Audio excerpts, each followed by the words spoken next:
Yesterday on Instagram, I was asked what I would do differently if I were now a solopreneur, or what I would do if I were now a one-woman show versus having a team. And I thought that was a great question and one I wanted to answer live, talk about, and give you guys a chance to do Q&A here on YouTube. So I thought that would be super, super fun. So hello to everybody who is here. Meredith, Martha, Ivy, Sierra, hello. Once you pop in, go ahead and let me know that you're here. Let me know where you're coming from. I am just going to pull up YouTube on my phone and make sure that this is live and that you can hear me okay. Let's see. Oh yeah, you guys can hear me. That's awesome. Okay. So I said a second ago, if you weren't watching, but essentially someone asked me yesterday what I would do differently if I was now a solopreneur / if I was a one-woman team right now. Hey Cheryl, hey Kim, hey Catherine. Excuse me. I'm here in small town, North Carolina. Where at, Hope? That's fun. So I thought I want to talk about that. Like what I would do if I didn't have a team and if I were starting over. But second, I want to answer questions from you guys. I thought this would be a fun Q&A. And so if you guys want to ask questions in the comments, let me know, just ask them. But also I put up a question box on Instagram. So, people could ask them there. Oh, you're in Mount Airy. Awesome. That is my closest. It's not even an Apple store, but it's like my closest place to bring my computers if they're messed up. So I don't go very often, but yeah.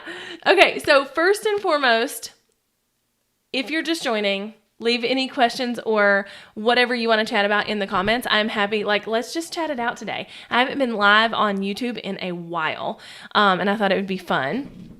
But before we get to any Q&As, I wanted to talk about the 3 things that I would do differently if I didn't have a team right now, or if I was starting right now as someone without a team. Hello, everybody in the comments. You guys are popping. All right.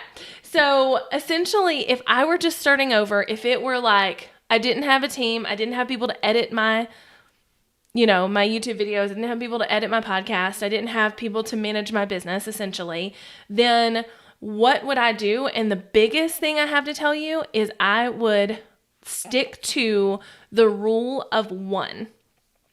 So the rule of 1, I've done a whole podcast episode on this, which by the way, is it National Entrepreneur Day? Stop, Kim. That's fun. Okay. That's fun. I should put my party hat on for that. I have my 100K balloons over here. I just didn't want them in this video because I haven't actually hit 100K yet. Anyway, so the rule of 1 is something I have talked about before, and I have a whole podcast episode on this. If you don't know, I have a podcast called Passive Income Playbook, and so you can either search my name, Jessica Stansberry, or for that in your podcast player and listen. But the rule of 1 is essentially where you focus on one niche / ideal client, one social platform, one content creation platform, and one offer. And that's the simplicity of it. And it's so hard to follow, Cheryl. So hard to follow. And I am the biggest person to tell you that it is hard to follow, especially someone who's multi-passionate, especially someone who, enjoys doing all the things. But if I did not have a team, that would be what I would really hone in on, and was what I did when I didn't have a team. I would really say, okay, I am only going to produce content on this platform, whether that's YouTube or podcasting or blogging or whatever.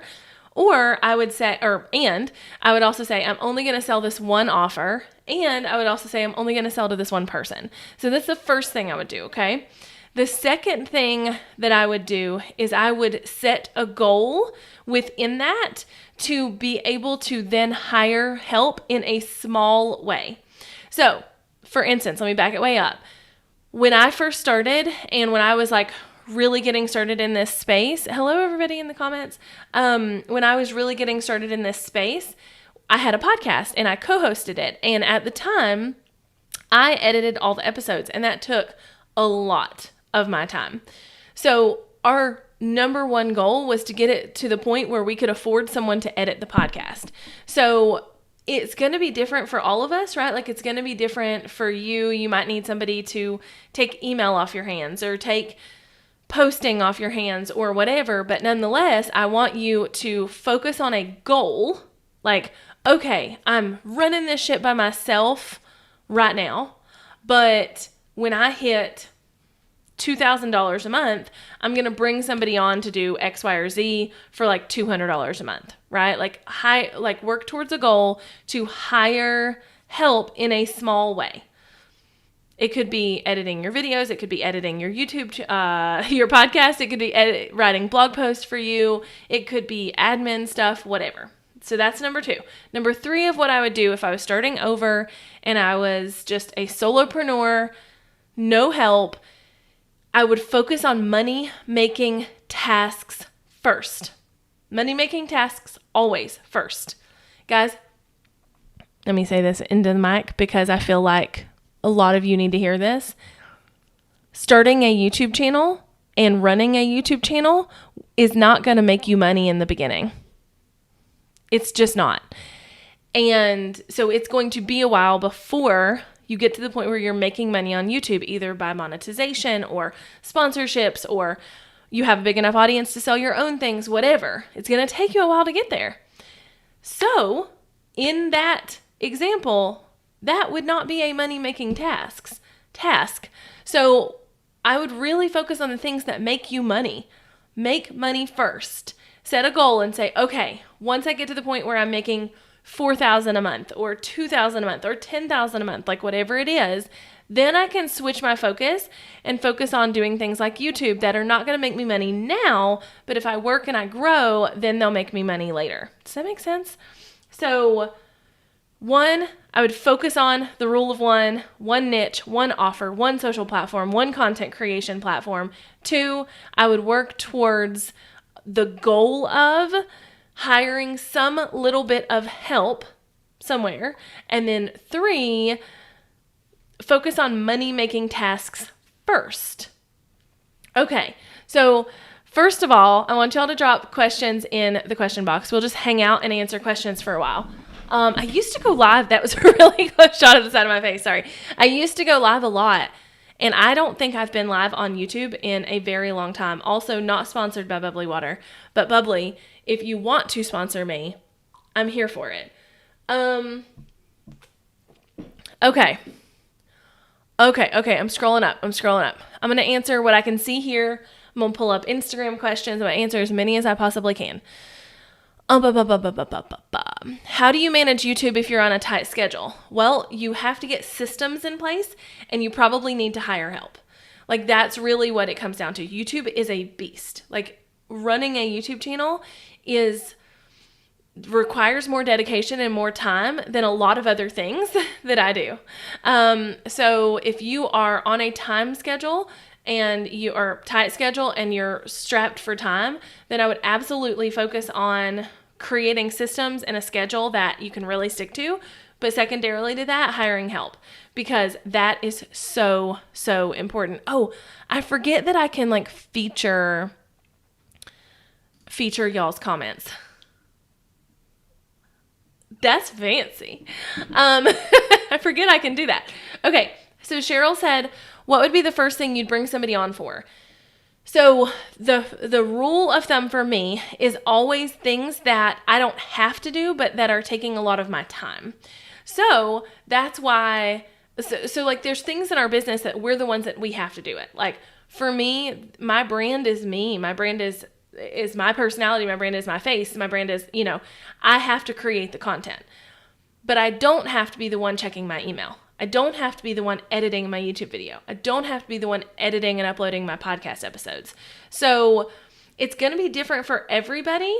But I would say something that's taking a ton of your time, like list out what you're spending time on. It may take you like a week to time track and figure out what that is, but list out the things that are taking a ton of your time and hire those out first. Specifically the things that are taking a ton of your time that you don't actually have to be the one doing. You don't have to check your email. You don't have to edit your podcast episode. You don't have to do those things. So that's kind of where I would go. Dave said, focus on my blog first, and then YouTube as support. So this is actually what I did. So I grew my blog. I mean, I didn't grow it a ton, but I started my blog first. And then a YouTube video was kind of the like supporting actress to my blog. And then it completely flopped. And then YouTube was the star and my blog was the supporting actress to my YouTube videos. So I think I can't answer this for you, Dave, because I would need to know what your goal is. But the two together work so well because they're going to increase your ranking in Google and help you rank more and things like that. So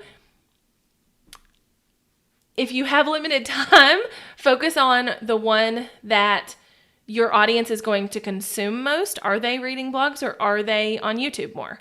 Then I would add the other one in for sure. Let's see. Oh, Cheryl was asking, hold on. Cheryl answered his question. Dave, if you put a YouTube video related to your blog post on your blog page, you get more SEO. Right. Cheryl has been here for a while. Yes, you're absolutely right, Cheryl. Swear, I don't have COVID. I mean, it wouldn't matter to you guys if I did. It's not like I'm close to anybody. How did I feature questions? So I'm using Ecamm Live. So ECAMM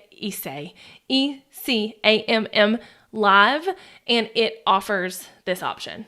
So it offered me the little thing I have here, and I made a little graphic for my Instagram handle, and it's a fun platform, and I forgot that I could do that.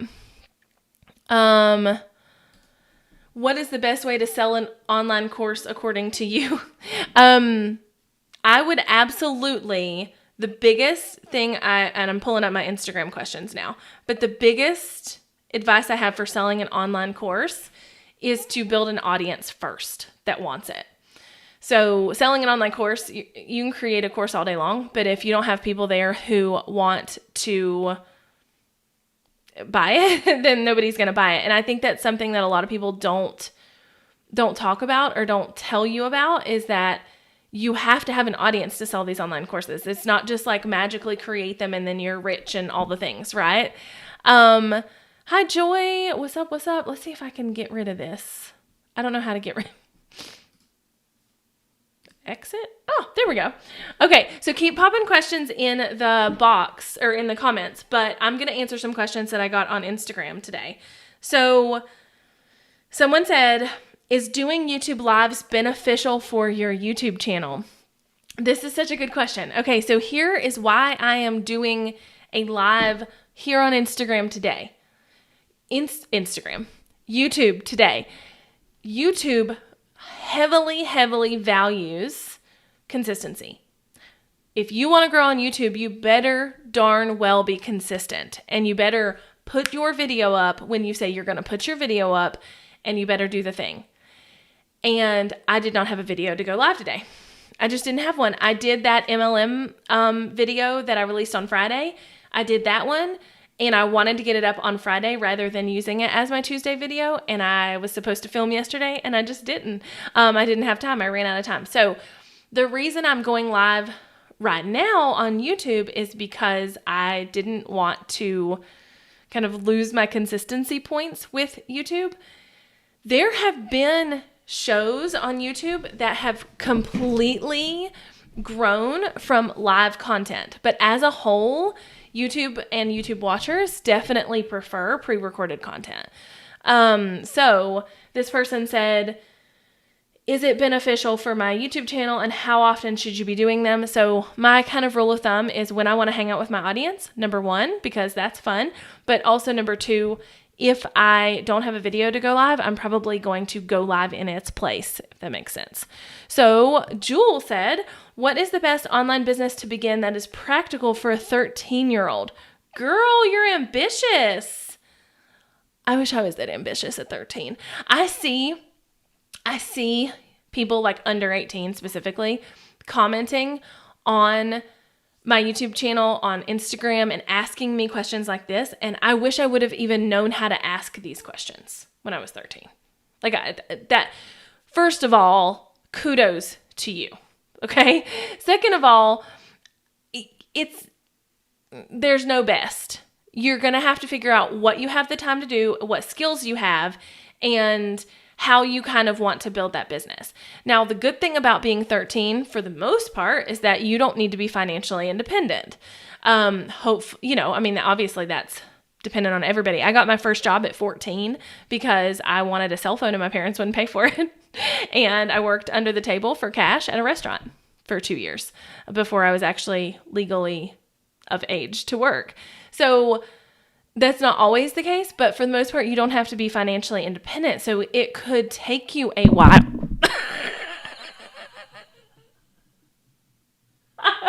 I hope you guys saw that. This is what talking with my hands. This is what talking with my hands does. Like, I do things like that and smack myself in the face with my mic. You are welcome. You don't have to be financially independent. And so it could be something where you want to be an influencer. And so you work for a few years to be able to build an audience before you're ready to sell. So it really just depends. There's really no best. I wish there was, but kudos to you for even having enough, whatever, to want to do that, that's you're going to be way ahead of the game. I'm glad I'm making y'all laugh with my smacking myself in the head with my microphone. Okay. Gregory says, hey, Jessica, if my old videos have nothing to do with the niche I'm doing now, should I delete them and lose the views, or are they hurting my channel? No, leave them. What I would do though, if they have nothing to do with your niche now, okay, let me back up. If they're not bringing in any views, if they're not really useful to you at all, then absolutely delete them. If they have 2 views, 3 views, whatever, delete them. If they are bringing you in views though, you really just kind of want to put them in the background. Don't have them on playlists on your homepage, that kind of thing, because you don't want to confuse people as they come to your channel. But I wouldn't take them off because those views are definitely important and they could be the reason someone comes to your channel, right? So Catherine said, kudos to you for taking the initiative at 13. Amen. Oh, and she also said she's a coach for teenage girls. How cool. Okay, somebody's talking about eBay in the comments, which we're not talking about right now. I don't even know how to work eBay. I wish I would have gotten better at that when I was super broke, and eBay could have been a really cool thing, but here we are. Somebody on Instagram asked me how often to post in each place for a one-woman show. So, how often do you post on social media if you're a one-woman show? Again, going back to my point at the beginning of this, I would focus on the rule of one. I would only have one social media platform. And if you have multiple, they're still not your focus, and you use some kind of system to cross-post. So if Instagram is going to be your main platform, then you can then set up a system to where every time you post an Instagram post, it goes to Facebook. So you're not really babysitting Facebook, but you have content going over there. So that is my answer to that. Cheryl said, delete them or put them private in case you want them later. Yeah, you can totally put them private. I think either one is fine there. If you're wanting to get rid of them, I think that's fine.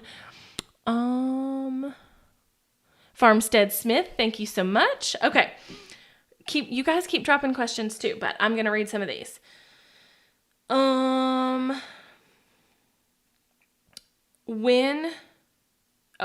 How to do social media when I wouldn't use it if I didn't have a business. I'd rather use my time on pillar content. This one's hard, and I think this goes hand in hand with people who, Instagram is where their audience hangs out, but they aren't even Instagram users. And so it's really, really hard, I think, when your natural inclination is to not be on social media, but your business needs to be on social media. So my answer to that is I wouldn't build a business where I had to be on social media if I didn't want to be, you know? So to answer that specific question, and I think you might be on here. Are you on here still? Yeah, you were in the beginning. So if you're still on here, to answer that question specifically, I just wouldn't build a business around social media if it wasn't something I wanted to do. But if you're going to be a content creator, then I absolutely wouldn't, I would absolutely just pick one platform and go all in, and you're going to have to be okay with, learning. Hey, Leah, there you are. I knew you were on here earlier. I saw your thing. You're going to have to be okay with getting to a place where you do love social media, because it's going to come across if you're on Instagram and it feels inauthentic. So you love email and Pinterest.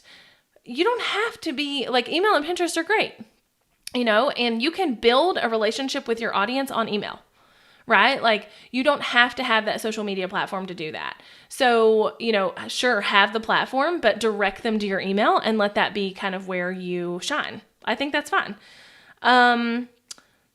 Can you have a podcast that isn't the same content as your blog, but it serves the same audience? Abso-freaking-lutely.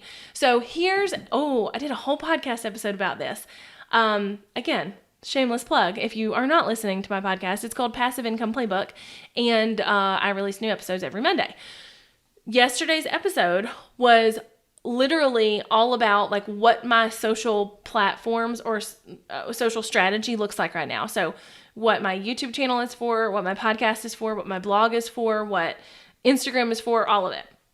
And so you will notice that I never have the same content on any platform that I'm active on. The reason for that is they're different. So your blog is generally going to be to bring in new people. Your blog and YouTube are generally going to be to bring in new people, whereas your podcast is to nurture people and to get them to know you better. So I think people misstep that a lot. People really think that their podcast is what's going to bring in a lot of people, and it's just not. The platforms that have podcast hosting on them are not sophisticated enough yet to really have that be a massive search platform like YouTube and blogging is, So absolutely, yes, you can have different content on your podcast as you have on your blog, and you want to look at it that way. So your blog brings in the people, and once they're there, they go to your podcast to hang out with you more. Somebody had a question up here. How do I make my videos informative but not boring? I have 4 subscribers, and my best friend said she fast forwarded through half the video. Okay. So, and then someone else commented, Cheryl commented and said, same Karen, I'm not a bubbly person, more calm. Here's the thing. I think oftentimes because we see YouTube creators that are meh, and I'm that way. My natural personality, I'm insane. My natural personality, I am off the wall, bouncing off the wall. I'm the person who doesn't care what anybody thinks about me. My husband and I were just talking the other day about how when we were teenagers, I used to literally attack him in Walmart. I'd go running through the store, and we were obviously not married at the time, we were just dating, but I would go running through the store and jump on him, and people would look at me, and that's just my personality, okay? But that doesn't have to be your personality. And I think sometimes we look at people who are like that and think, well, I'm not like her, I can't be successful on this platform. And that's absolutely not true. You have to really figure out how your personality fits into your videos to make them not boring. So if we sit there and we're like, hi, tip number 1 is that this happens, and then tip number 2 is that this happens, and then tip number 3 is that this happens, and then, those kind of things, right? That's going to be really boring. So figure out how your personality can come in throughout each tip. Anecdotes, fun, case studies and stories, key phrases that you say, I literally say all the things all the time, right? And so it comes out naturally when I'm talking. Also, something that I will say, and I don't know that you're doing this or anybody else who has asked this question in the comments, do not script your videos. Don't script them. Have an outline and know what you're going to talk about, but don't script your videos. I personally believe that when you script your videos, it makes them more boring, regardless of how awesome your personality is.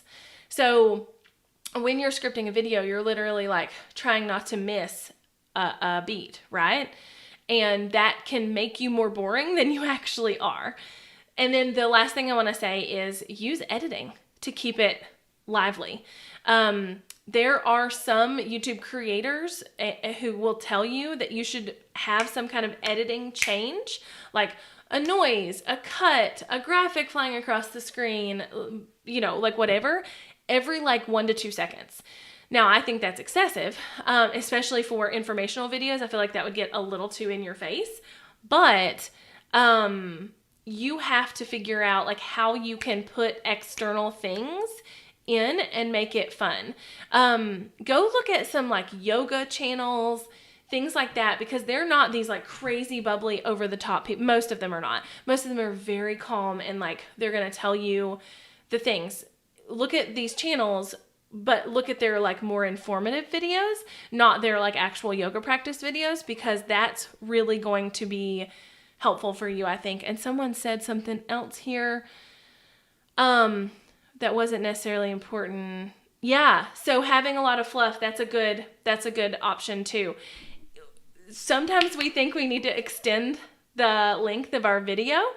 It's like, well, I could say this in 5 minutes, but I need to make it 12. No, if you can say it in 5 minutes, say it in 5 minutes. And maybe that's your stick, right? Like that's the thing that makes you really fun and exciting to watch, is that you get through things really quickly. Also, I'm a fast talker, as you can tell, and I talk to people all day long on Voxer. I talk to my team on Voxer. I have a couple of friends who are on Voxer, and there's some people who, like, my brain also processes really fast. So, I'm going to exit this one out, but my brain processes really fast. So because I'm a fast talker, I like for people to be fast talkers back to me. I rarely ever watch YouTube at normal speed. I almost always watch YouTube at 1.5 to 2 speed because I consume quicker, because that's the way my head works, right? Podcast, I always listen on double speed, sometimes like 1.5 speed. My point in telling you about Voxer, though, is that some people just speak naturally slower. And so there are some friends on Voxer I listen to at like 3x speed because they just speak slower. It's the way they are. So it may be even that like if that's your problem, and obviously I don't know, but if that is something for you where you speak slower, you're a slower talker, know that you could, in editing, go ahead and speed that up just a little bit and it would still sound natural, but people, yes, you do sound funny slow. Because you've been listening to me at a higher rate. Totally. I'm the same way. People sound so funny when I slow them down. I'm like, oh, they sound like that normally? So you could speed it up in editing, and it could be that, it sounds normal to people, and it keeps their attention, and it speeds up your video, and all the things. There's a lot of ways around it. And that's the comment I get the most is like, I don't have this big extravagant personality. That's okay. You still just have to be you and provide value in an interesting way. So it may not be that like you're doing things interestingly. Maybe, you're editing in some interesting things. My husband is the same way, listening at 2x. I only speed it up if I'm like, why are you talking slow? Totally. Somebody had another question. Is YouTube a good place to store videos privately that you embed on your website? Like if I'm creating an evergreen webinar, should it be stored on YouTube with a link on my landing page? So I think that's just personal preference. It's not going to help your channel for you to have a bunch of like unlisted videos that are embedded somewhere, nor is it going to help your channel if you're sending links over to watch private videos, but it's also not going to hurt. So I think that's just personal preference. I do that. I absolutely, like, all my course videos are hosted on YouTube. It's just that they're not public. Oh, okay. I don't know. Keep asking your questions. I'm going to read another Instagram question. Someone said they were looking to create their own devotional or planner. Should they do... Aha, I knew I had more questions. Should they do a paper planner, digital or print, self-publish, or no? I am not a planner expert, for sure, and I won't claim to be. So I think my biggest advice to you here is what's going to be the most economical for you, but also and more importantly, probably, what does your audience want most? Like, does your audience want a digital planner? Does your audience want a printed planner? Does your audience want a printable planner? And I think everybody's going to be different there. Oh, good question on this one. And I think you're on here too. You mentioned that you don't write blogs anymore. Why? And is it good for search engine? So yes. So I talked a minute ago about how blogging paired with a YouTube video is like some kind of magic in like Google because Google's like, oh, she has content for this keyword here on our platform. And she has content for this keyword here. And so if we link them together, wow, she's really using all of our platforms. We should show her content to people when they search for the thing. So blogging along with YouTube videos is very good for SEO, but blogging just in general is also very good for SEO. Now, I may have mentioned in my podcast episode that I don't write blog posts anymore, but that doesn't mean my blog doesn't have blog posts. We actually publish 5 blog posts a week. So one of them is to go with whatever YouTube video I publish that week, but I don't write it. My team writes it. Another one is to go with whatever podcast episode we release that week. Again, though, I don't write that. My team writes it. And then we have 4. So we actually have 6 blog posts a week. So then we have 4 blog posts from guest contributors that are talking about things that I'm not necessarily an expert in, but that can be really great for SEO and for my audience who's coming to the site anyway to see these really cool tutorials. So the question was, you mentioned that you don't write blogs anymore. Why? It's just that I don't physically write them. And it's just because I am much more of an external processor. I write well. I'm a good writer. But if I'm going back to my point of like hiring out things that take you a lot of time that you don't necessarily need to do, I don't need to be the one writing those blog posts. I'm recording the video, I'm recording the podcast episode, and someone else can take that and turn it into a blog post. That makes sense. Someone asked about North Carolina masterminds to grow and meet people to collab with. Girl, tell COVID to move out of this friggin' country / out of all countries, and we'll talk about it.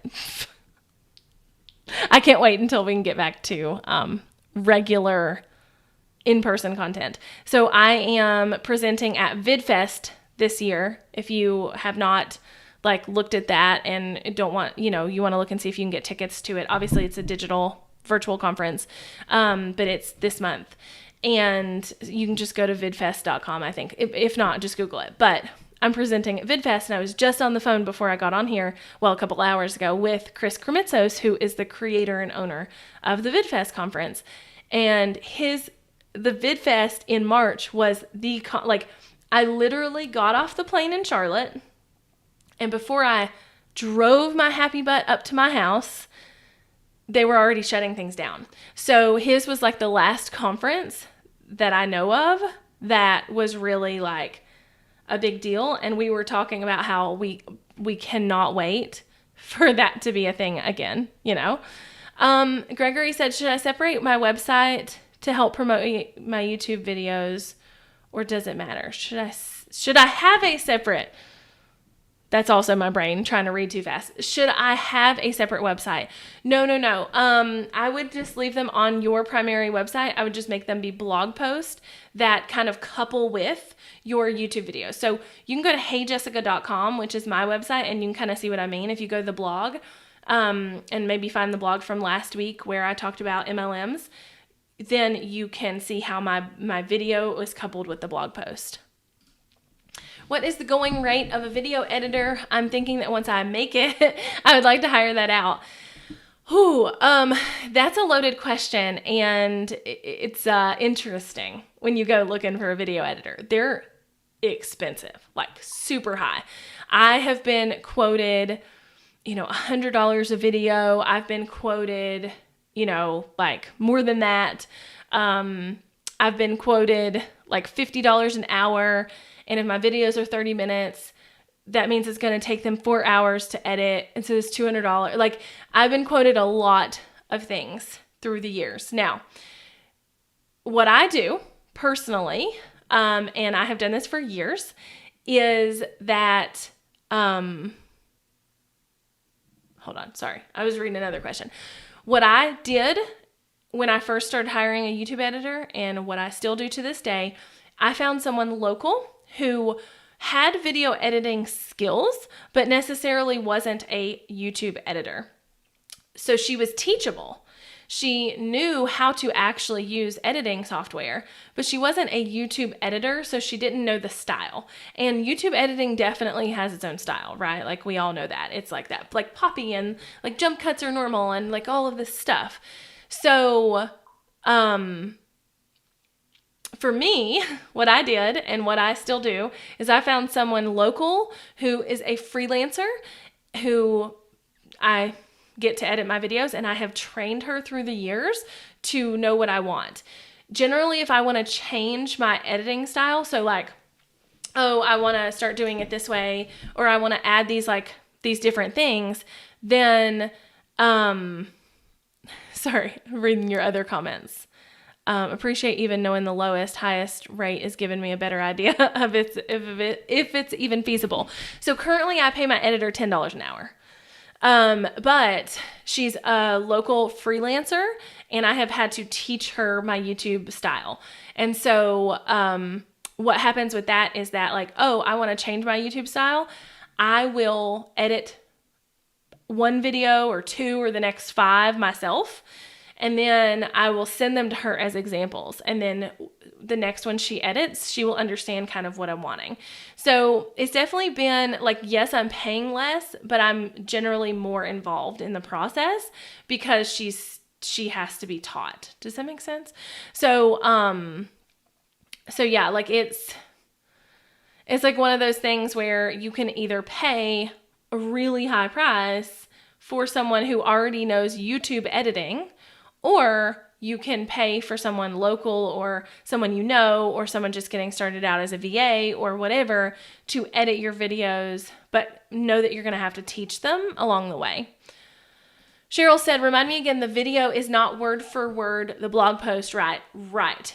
I don't treat it like a transcription. Now, some people do, particularly with their podcast episodes. I don't, because I want my blog post to be readable and to be found in Google. So if I'm going to do a blog post, let's say about this video, and I just want to take that first little bit where I talked about what if I was a solopreneur again, what if I was a one-woman show, then the blog post would be written as a blog post. It wouldn't be written like Jessica then entered the screen and said, you know what I mean?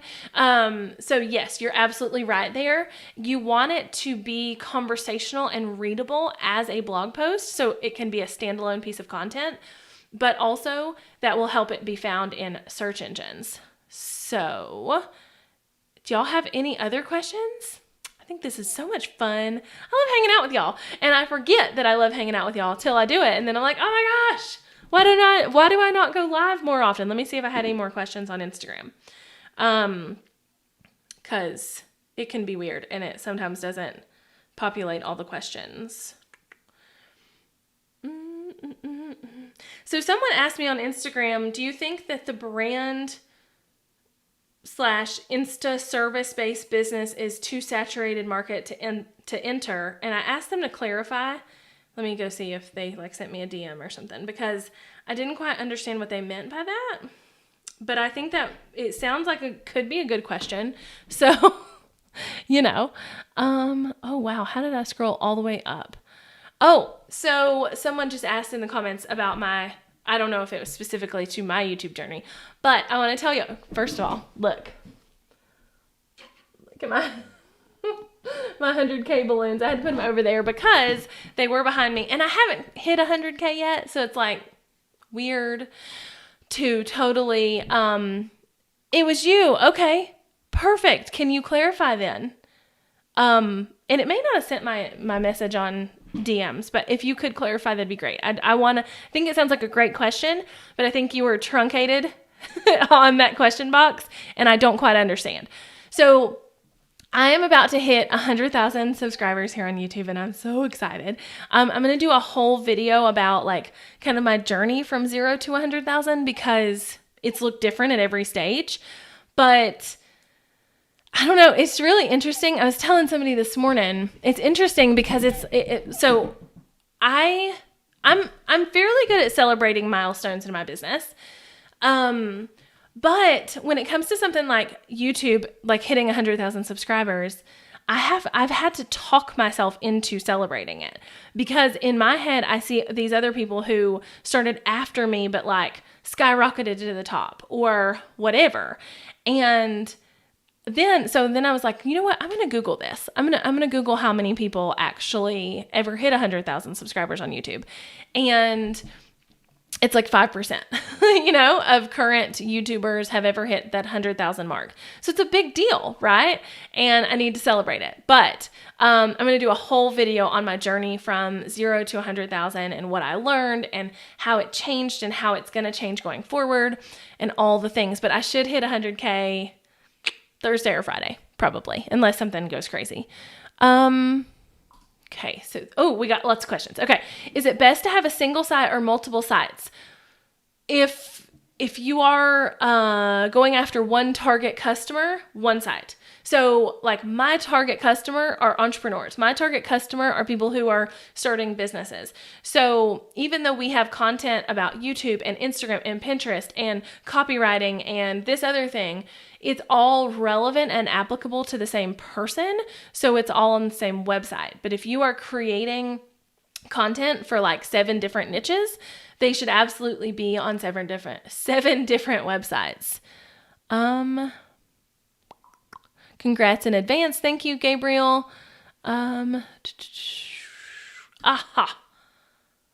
Haley was the one who asked me on Instagram. She said, I'm interested in providing branding and Instagram tips and services, and I just want to know if it's too saturated of a service to provide, or are there too many people doing this already? So Instagram, branding, tips and services. No, I don't believe in saturation, especially when it comes to niches, because people are constantly changing so much and because people are constantly needing what you do. So for instance, I could be teaching something and you could be teaching something and this person over here could be teaching something, but everybody needs a different person in that space. Everybody, like somebody needs my personality, somebody needs yours, somebody needs the way you teach it, somebody needs this. And so, no, I don't think so at all. I absolutely think that there's enough room for everybody. I really, really, really do. I'm a big believer of that. I'm not a believer in competition. And I believe that if you'll go into something, regardless of how saturated it is, you'll do awesome. Is YouTube algorithm still reliable? Can our videos still get a chance to be seen given the amount of videos? Yes. But so absolutely, I really do think the YouTube algorithm is still alive and well. And in many, many ways, there's really still not that many YouTube channels / that many YouTube videos going out every day. And for instance, let me give you an example. Actually, no, let me say this first, then I'll give you an example. So it depends on the niche. Honestly, some niches are definitely super, super saturated and can be really hard to grow in them. Yesterday, when I was blowing up my balloons, I took them down to the Dollar General because, they have helium. And while I was down there, I had a 100K, right? 100K. And I had the rose gold color. I'd ordered them from Amazon. Well, the guy blowing them up accidentally popped one of the zeros. And he was like, well, we have silver. If you want me to get you 2 silver balloons, you can just have them. I'll blow them up. And that way you can alternate them. So that's what I did. So the 1 is silver. The first 0 is pink. Next 0 is silver. The K is pink. Well, while he's blowing them up, the other guy was like, what is 100K? What are you hitting 100K on, or whatever? And I said YouTube.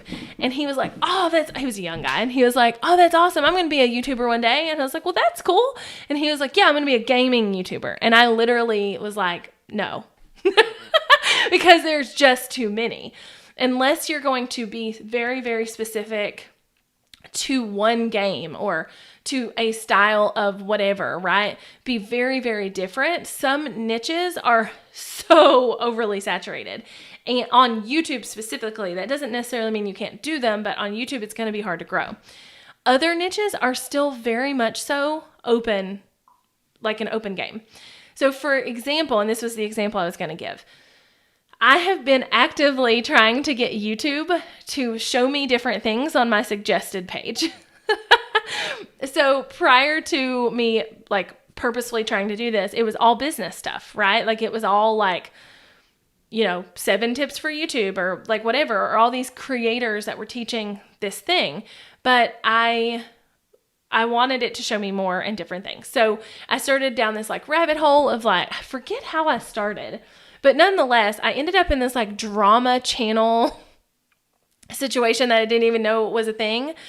But the videos that I'm really enjoying watching are from like 2 creators, and I literally am trying to get YouTube to suggest more videos in that arena, and they aren't. They're just suggesting me old videos from those 2 people and or new videos that aren't really in line. So I think some YouTube niches are still firing like crazy, but some definitely are super, super saturated and can be hard to get started in, for sure. If you're in one of those, I would highly recommend collaborating as much as possible because that's going to help more than anything. Stacy said, I am overwhelmed with trying to film, learn to edit. How do I start? Girl, yes. The biggest thing is to take it one step at a time. So, get really comfortable with filming, and then you can work on editing. So what I would highly suggest is, doing 5 to 10 videos you're going to film that will never see the light of day, or will see the light of day, but not until you get them edited, right? So they're going to sit in the bank for a while, and then work with every edit, you're going to get better. So don't think you have to be perfect. Number 1, go ahead and put the content out. Number 2, and then work on it as you go. So for me with editing, first I was like, okay, well, I got to learn how to use iMovie, right? Like that's number 1. All right, well, now that I learned how to use iMovie, what about those cool titles that pop across the screen or like whatever? How am I going to learn how to use those? So take it a step at a time, but go ahead and put out the crappy content.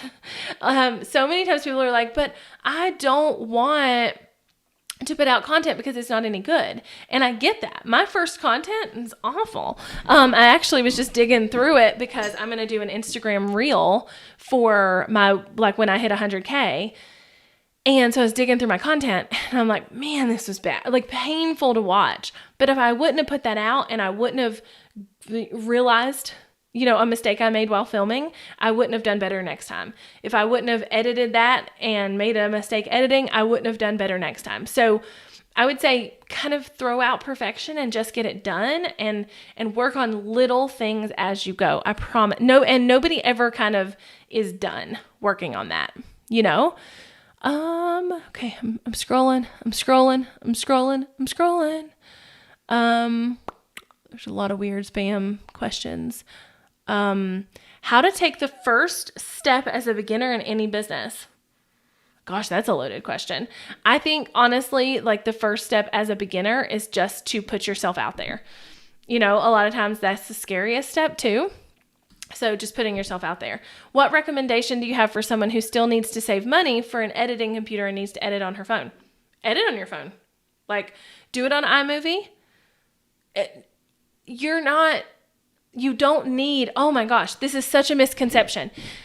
You do not need the fancy camera and I just knocked something off my desk. You don't need the fancy camera and the fancy mic to have a successful channel. If you scroll back in my oldest videos, which if you can go to someone's channel and you can sort their videos by oldest to newest. Go back in my oldest videos. They were all filmed with my phone. They have crappy audio. They have crappy whatever. And some of them have a ton of views. And so what I would say is like, you don't need all that stuff anyway. Be a master at editing on your phone. And I promise your videos will be just as good. And then when you're ready, you can invest. At least I don't have preschool shoes popping up under your, okay. Yes, I have a separate YouTube account that I log my kids in on. So, it's not one I actually use. Also, I've been doing all this work to try and get my home feed on the YouTubes to show me different things. I know you meant shows. To show me different things, and forgot I was logged in on my account on my TV, and my husband started watching his cowboy shows, which, by the way, if you've not watched Dale Brisby here on YouTube and you're in any way interested in like comedic cowboy stuff, he's hysterical. But anyway, I still don't want him on my suggested videos because that's like my husband's watching those. But I was like so mad. I'm like, oh my gosh, now I'm getting all these cowboy shows that I'm not going to watch. It was really funny. So I totally understand how to know if it's saturated or not. So that's a good question. Like, how do you know if an industry is saturated or a niche here on YouTube is saturated?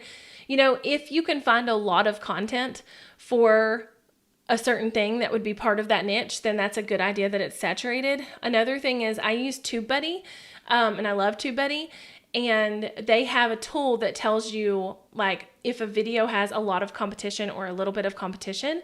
That's a really good place to start, because then you can know like, oh, well, if this video has a lot of competition, then this niche must be kind of saturated, if that makes sense.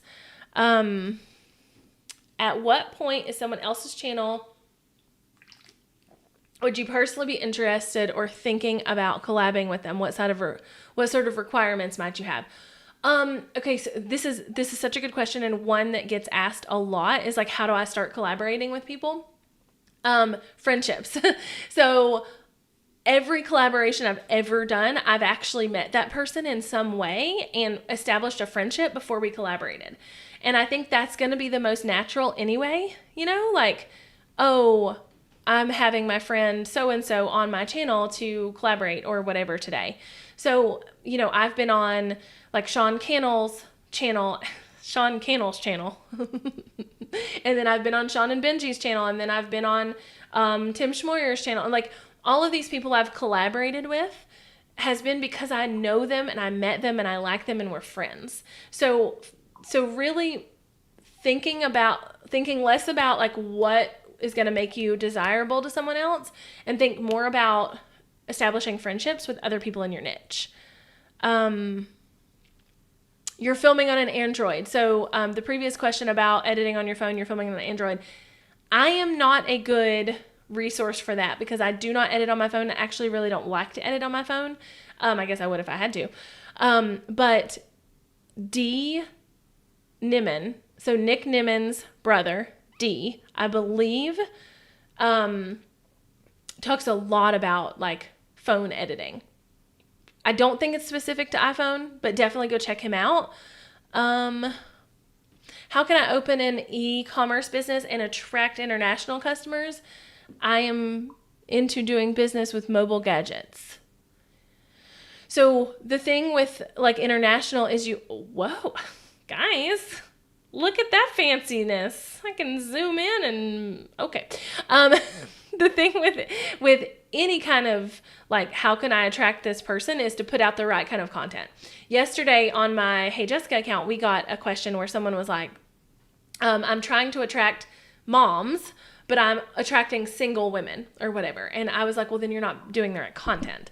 Like, you have to put out the content that's going to attract the people you want to attract. That's really what it is. How old is my channel? So I started putting content on the channel in 2016, early to mid-year 2016. I'd have to go back and look. But I wasn't serious about it at all then. I probably spent a year where I was putting content on the channel randomly as like a benefit to my blog posts, like I've talked about. I got serious about my channel in July of 2017, June or July. That's why I said July funny. I was going to say June, but I think it was July of 2017. I got really serious. So at that point I had 500 subscribers. So I went from 500 subscribers, June of 2017.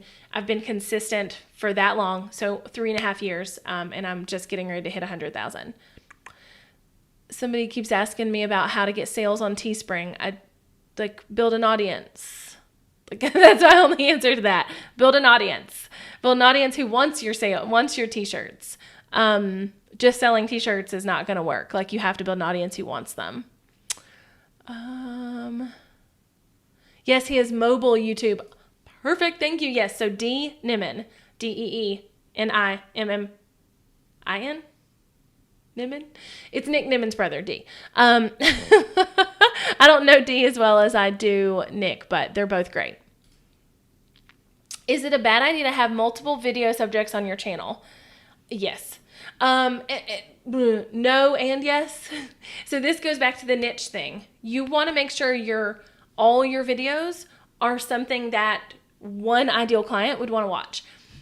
So if you are trying to attract people who like to watch farming channels, I don't know, random thing, then sure, you can talk about like growing a garden, or you can do vlogs about your like farm life, or you can do this or you can do that. But all of the videos would be applicable to the same person. So you want to make sure the same person would want to watch all your videos. Sure, I'm going to have to put this one up because that's funny. Girl, me too. I get comments. I got a comment just a few minutes ago, or in my comment box on Instagram, I got a comment from someone who was like, "You look pretty. Can I have your number?" No, go away. Okay, let's see if I have any more. I'm going to get to y'all's questions too, but I wanted to see if I had any more. Over here. Okay, so how do you deal with engaging with subscribers? Oh, yes. Okay. It is a lot. It is a lot because once you grow, you're going to get more, we get probably thousands, I'd say, of comments every day because I'm getting comments on my old videos that are still ranking. I'm getting comments on my new videos, and it's a lot. So, you really do want to engage. Like that's a big part of YouTube, but highly, highly suggest sending them somewhere where it's easier to engage. Number one. So if you're on Instagram, like my Instagram handle's right here, I am way more likely to respond to a comment through a DM on Instagram because it's just easier for me to filter. But secondarily to that, I personally, answer comments on my new videos in a given time frame. So I'm going to answer the comments for the first 30 minutes or the first hour or the first 2 hours or like whatever, right? And then I let any comments that come in on old videos just kind of hang out there. I'm trying to put my foot up in my stool thing. And that way I'm not feeling restricted. Now, when I was smaller, had a smaller channel, we got less comments, and I had hired my first VA. She actually answered all my comments for me. But as far as like engaging, first of all, send them somewhere else where they can engage with you heavily, right? But second of all, do things like this, like lives where you can hang out with your people, right? Because that's really important. How many videos do you need to post before you get recognized? That's not a answerable question. There have been people who have one video go viral and then they are an instant success. There have been people who, I know Nick better. Somebody was like, D Nimmin is Nick's brother. Well, he is, but I know Nick better than I know D. They're both awesome though. But essentially, like, there's really no formula, you know? It really is the perfect combination of the right content, the right audience, the right time, and I don't know, I feel like there should be another one, but it's kind of like the perfect content is going to get you recognized by YouTube. Once that happens, you really need to play on that. So it could be 1, it could be 400. It's a whole thing. That's a whole thing. I do keep seeing your name. And I love it. I love it. So my husband and I's farm is called Stansbury Farmstead. So that's fun. Yeah. Try not using social media for dates. Agreed. Sit. God, okay. Is there a style of channel that's just around the house stuff like tech reviews, cooking, and traveling? Ooh, probably not. Probably not. Each of those would be its own niche. Like the people who are interested in cooking videos are probably not also interested in tech review. The people who are interested in tech review are probably not also interested in cooking. So I would pick one. And then as you pick that one, you can kind of continue to niche out. So that's the thing with niching too. Once you get established in one niche, you can kind of start to broaden that circle a little bit. So if it would make sense for you to do so let's say you started with cooking. And it would make sense for you to do a traveling video where you talk about the food. Or you're doing cooking and then you start doing tech reviews that have something to do with the kitchen. Does that make sense? Okay. So yes, you don't want to send them off in a way where it's going to decrease the comments you get on YouTube. And that's not what I do at all. I literally will say, come hang out with me on Instagram.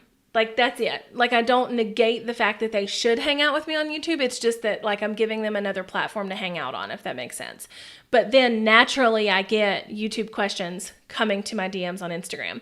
Because if they ask it on YouTube and they see that I have 4,000 comments on that video, they know I'm probably not going to answer. So I wouldn't discourage people from commenting, but I would definitely promote other social platforms because they want somewhere else to hang out with you.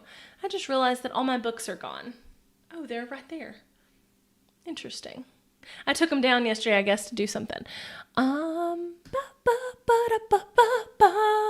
Okay, so I have done some, what are those called? Income reports.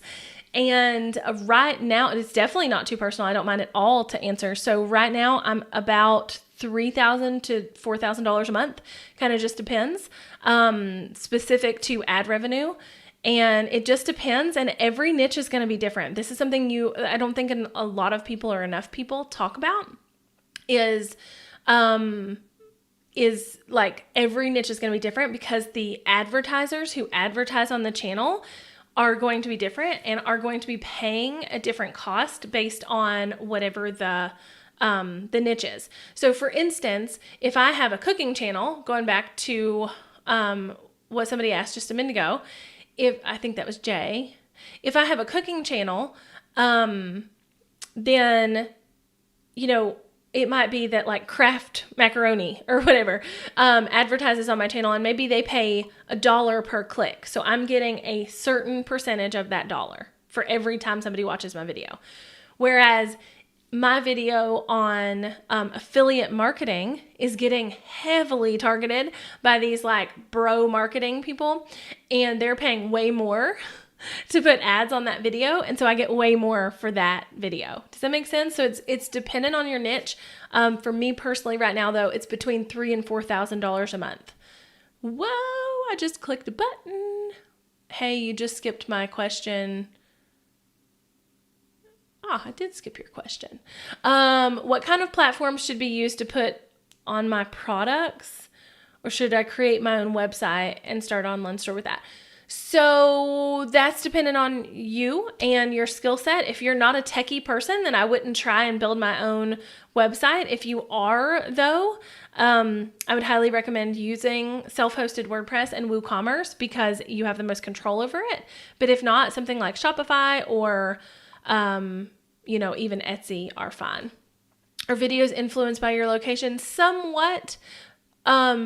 Specifically, if a language is at play, right? Like if it's, if I'm in America, I'm generally not getting served non-English speaking videos. But as far as like regionally, not necessarily. And it's really more based off of what you're watching. Oh, I was about to click on something and it went away. Is it possible to have a successful business with YouTube only? Yep. Yep. I just can't handle social media. You're a mom of 6. You are doing God's work, first of all. Second of all, I have 2 and it literally makes me crazy. So, absolutely. Yes, absolutely. YouTube has a really awesome dynamic where it's like it's mostly search engine, but has a social element. So you can easily build your audience here. Now, the main problem I have to say is that like you don't want to put all your eggs in a basket you don't own. That's a reference I used the other day and someone was like, that was a great way to say it. You don't want to put all your eggs in YouTube's basket when you don't own YouTube. And they could go down tomorrow, or they could literally ban your channel, or they could, like, there's so many things that could happen. So I would have some type of other thing that you are, growing with your YouTube channel. So an email list, an Instagram, something like that.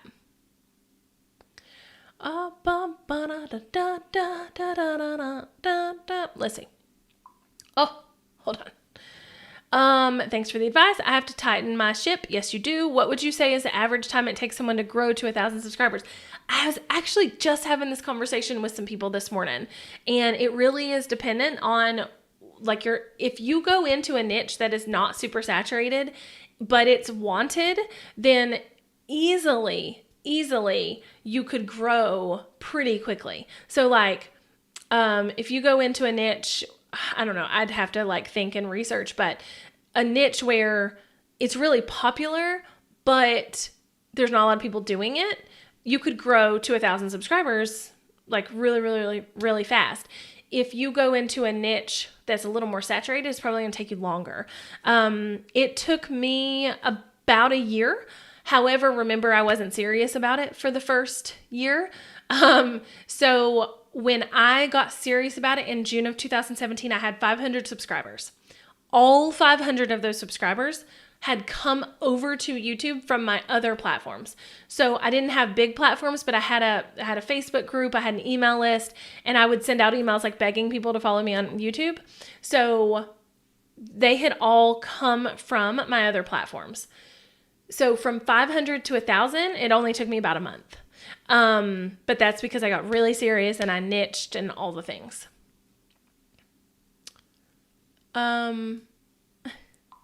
Why is my room backwards or reversed? I don't think it is it? It might be.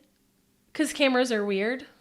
I have mirroring on Ecamm. It's not backwards though, is it? Is it backwards? I guess it might be. Yeah, probably. Because it's on mirror mode. Oh dear Lord. Okay. Awesome. Okay. Oh, here we go. Here's another question. A few more minutes, guys. Oh, going back to that whole, how long does it take to get to 1,000 subscribers? My friend Emily Baker. Emily is, and you'll hear me talk about her a lot. And actually, we're probably going to film a video together soon about her going viral, because it was really interesting to watch as someone who's been on YouTube for a long time and have never went viral. I've never had a full-on viral video. I've had some videos get picked up and do well, but as far as like going viral, that's never happened to me on any platform for that matter. But she is an attorney. And she is a previous DA. She was a DA in LA. And so she has all this like criminal background, law, experience-y stuff, right?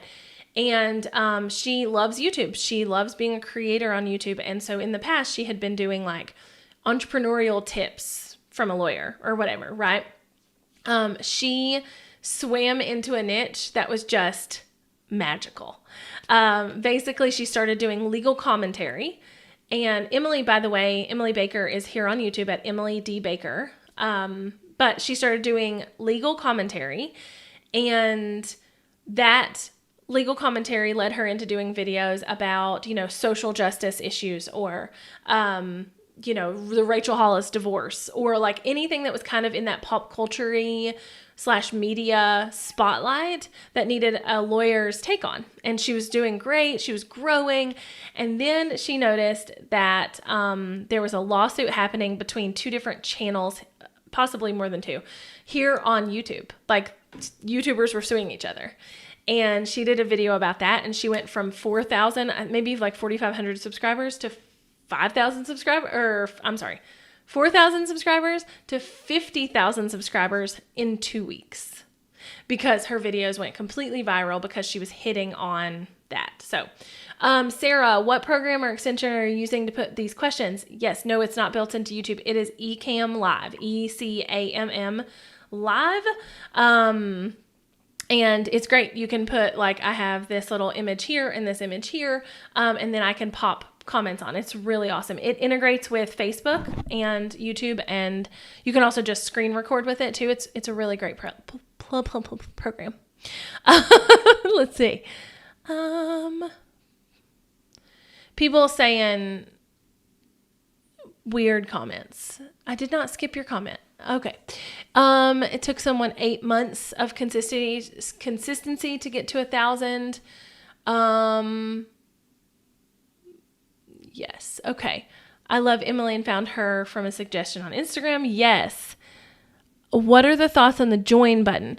You know, if you have a community that you want to create inside of YouTube, it is worth doing. Emily, as an example, realized that, you know, all these people that she had coming over and subscribing to her channel really wanted to be part of this community. So she created memberships inside of her YouTube channel to allow her community to gather and allow them to hang out with her. And I thought that that was really interesting. I personally, am not considering using it right now because it's one more thing I'd have to manage. But yeah, if you have a community of people who want to hang out with you, I think that is awesome. I love how somebody gave me a thumbs down on my live stream here. Thank you. Any other questions, guys? This has been so much fun. I'm going to have to do this more often. Seriously. I'm going to have to make sure I'm coming live on YouTube more often. I used to be live somewhere all the time. So I got started on Periscope, which was a live platform, right? And Periscope is old. And I think it's still a thing, but I don't think anybody uses it. But anyway, I started on Periscope, and then I moved to Facebook, and then I've been on YouTube, and I have Instagram, and I used to be live a lot, but it's not something I do anymore. Okay, just a few more questions, okay? I see this one. Tips for feeling more comfortable on camera as a woman when our culture is very focused on image. Oh my gosh, I just talked about this morning too. So remember a second ago when I said that I was speaking at VidFest? Sorry, I'm seeing some really good questions. Okay, so when I said I was speaking at VidFest and I had my call with Chris, who's the owner of VidFest, we were talking about this. This is probably if I had to pick a number one hesitation or question about YouTube, it would be this, specifically from women. Like, how do you get over, like not feeling like people are going to pick your image apart? Unfortunately, on YouTube, they are. I don't know what else to say. Like you've got, I've got people in my comments doing it right now, unfortunately on YouTube, they are, and it's unfortunate. I don't think they do on all platforms. I think YouTube is very rampant for that. However, making sure that you're the biggest confidence tips I have are to just do it and to get really used to watching yourself on camera, because the more you watch yourself, the more confident you're going to be. And I know that sounds counterproductive or counterintuitive, because that's not necessarily like you would think watching yourself more, you would just pick yourself apart more. You don't. You actually get better and better at watching yourself be yourself on camera. And so it's easier to deal with rude comments or whatever, because you know that you don't feel that way about yourself. So it definitely takes some strength. I won't lie there for sure. Oh,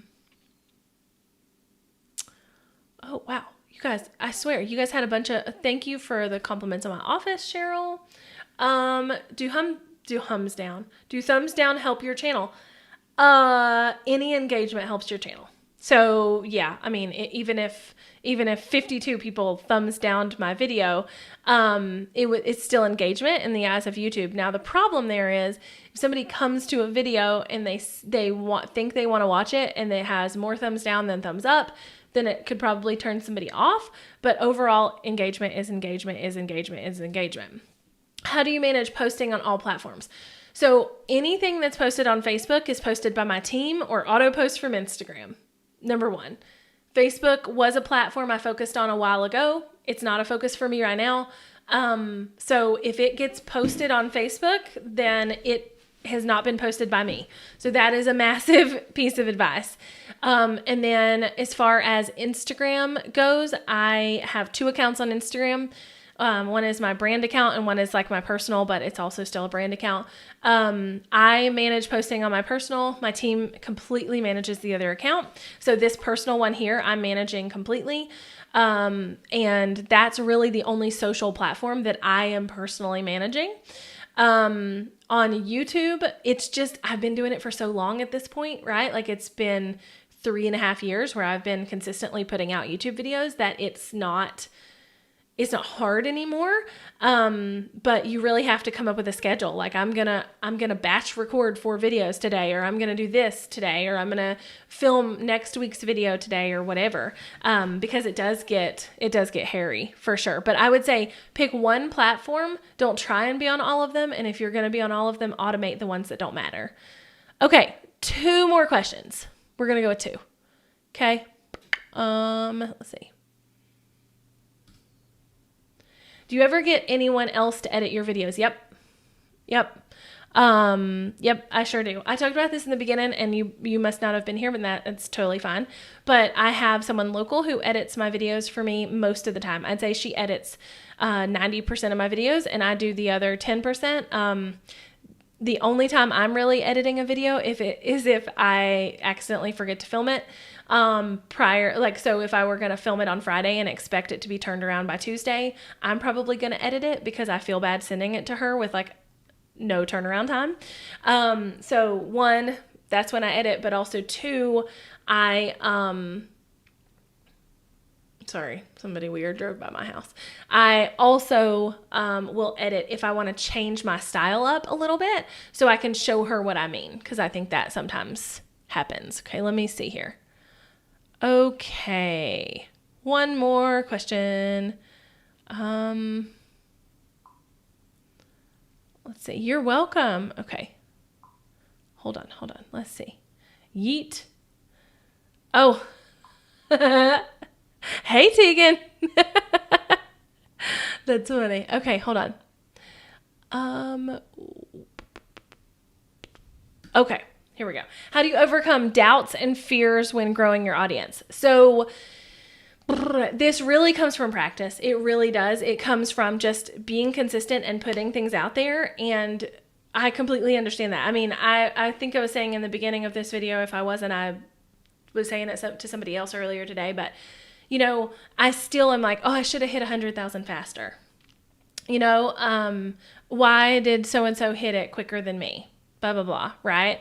So it's just kind of the name of the game, but it really comes from just doing your thing and trudging through the mud and getting positive feedback and holding on to the positive more than you hold on to the negative, because then you can say like, wow, I'm really making an impact. You know, I'm really making sure that I'm doing good things in this world, you know? So yeah. All right, guys, I'm going to head off of here. Thank you guys so much for hanging out with me. If you want to hang out with me more, obviously here on YouTube you can, but also you can come follow me here on Instagram at Jessica Stansberry, because I am always there. But I hope you guys have an amazing day, an amazing rest of your, is it Tuesday? An amazing rest of your Tuesday. And yeah, share this video with somebody who you think might need it. Bye, y'all.